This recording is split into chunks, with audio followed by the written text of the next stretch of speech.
A few years ago, I felt like I was stuck in a rut.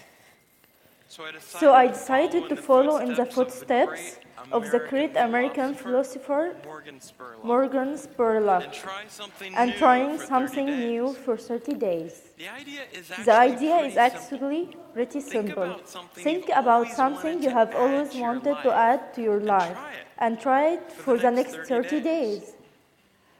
It turns out 30 days is just about the right amount of time to add a new habit or subtract a habit, like watching the news from your life. There's a few things I learned while doing this 30 days challenge.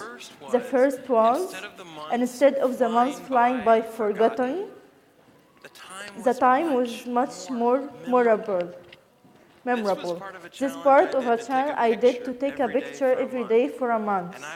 And I remember exactly what I was and what I was doing that day. I also noticed that I was started to do more and harder 30 days challenges. My self-confidence grew. I went from desk-dwelling computer to the kind of guy who bikes to work for fun.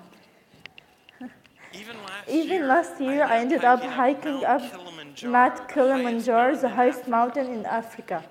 I would never have been the adventures before I started my 30 days challenges. I also figured out that if you really want something badly enough, you can do anything for 30 days. Have you ever wanted to write a novel?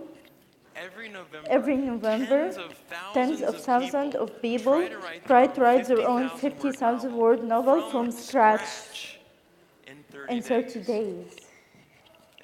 It turns out all you have to do is write 1,667 words a day for a month. So I did. By the way, the secret is not to go to sleep until you have written your words for the day.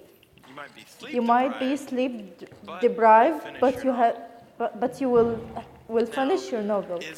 Now, is my book the next great American novel? No, I wrote it in a month. It's awful. But for the rest of my life, if I meet John Hodgman at a dead party, I don't have to say I'm a computer scientist. No, I am a novelist. So here is one last thing I would like to mention. I learned that when I made small, sustainable changes, things I could keep doing, they are more likely to stick. There is nothing wrong with big, crazy challenges. In fact, they are a ton of fun, but they are less likely to stick. When I gave up sugar for 30 days, day 31 looked like this. So here's my question to you. What are you waiting for? I guarantee you the next 20 days are going to pass whether you like it or not.